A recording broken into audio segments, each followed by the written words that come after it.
கனிஷ்கா, என்ன கதை அது? மிஸ் கரப்பான் பூச்சி. சொல்லுங்க மிஸ். அமுதன்கிற ஒரு தம்பி வந்து தினமும் பாத்ரூம் படுக்கையிலேயே ரெஸ்ட் ரூம் போயிடுவாங்க மிஸ். அதுக்கு எங்கள் அம்மா வந்து தினமும் காலையிலேயே திட்டுவாங்களாம். அதுக்கு பக்கத்து வீட்டுக்கார அக்கா வந்து அண்ணி எதுக்கு காலையிலேயே தம்பி திட்டுறீங்கன்னு கேட்டாங்க. இவன் பண்ணுற வேலைக்கு திட்டாத என்ன பண்ணுறதுன்னாங்களாம். அதுக்கப்புறம் அமுதன் என்னங்க மிஸ் பண்ணுவான், ரொம்ப சோகமாகவே இருந்தானாம். அதுக்கப்புறம் அதுக்கப்புறம் நைட்லலாம் ரொம்ப பயமான பேய் கனவுலாம் வருமா. அப்புறம் வந்து அமுதன் ரொம்ப பயப்படுவான். அவங்க ஃப்ரெண்ட்ஸுக்கிட்ட போய் தினமும் சொல்லுவான் அந்த கதையெல்லாம்.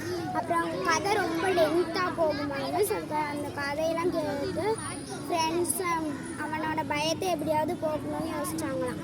அப்புறம் அமுதனோட கனவுல கரப்பான் பூச்சி வந்துச்சாங்க. ஸோ அந்த கரப்பான் பூச்சை பார்த்து ரொம்ப பயந்துட்டு ஃப்ரெண்ட்ஸ் கிட்டலாம் போய் சொன்னாங்க. இவன் பயத்தை எப்படியாவது போக்கணும்னு நினச்சி நைட்டு தூங்கும்போது கரப்பான் பூச்சி வந்துருச்சாங்க. ஸோ அதை பாட்டிக்கிட்ட போய் சொன்னாங்களாம். பாட்டிக்கிட்ட சொல்லி அம்மாட்ட சொல்லி அம்மா சரி வீடெல்லாம் சுத்தம் பண்ணி பார்த்தாங்களா. சுத்தம் பண்ணியும் கரப்பான் பூச்சி வந்துக்கிட்டே தான் இருந்துச்சா. பாட்டிக்கிட்ட போய் சொன்னாங்களா. அவங்க வந்து அதை அடிச்சிட்டாங்களா. அதுக்கப்புறம் ஃப்ரெண்ட்ஸ் கிட்ட போய் சொன்னாங்களாம்.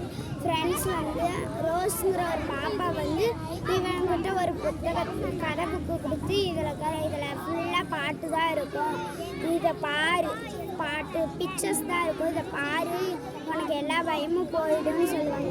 நைட்டு அதை வச்சு பார்த்துட்டு இருந்தாங்க.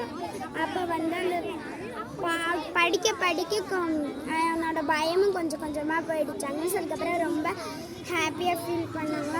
அப்புறமேட்டுக்கு ஃப்ரெண்ட்ஸ் தினமும் கலரான கனவுலாம் வந்துச்சாங்க மிஸ். ஓ, அப்போ புக்கு படிக்கிறதுனால? Yes miss. Super, good, clap your hands.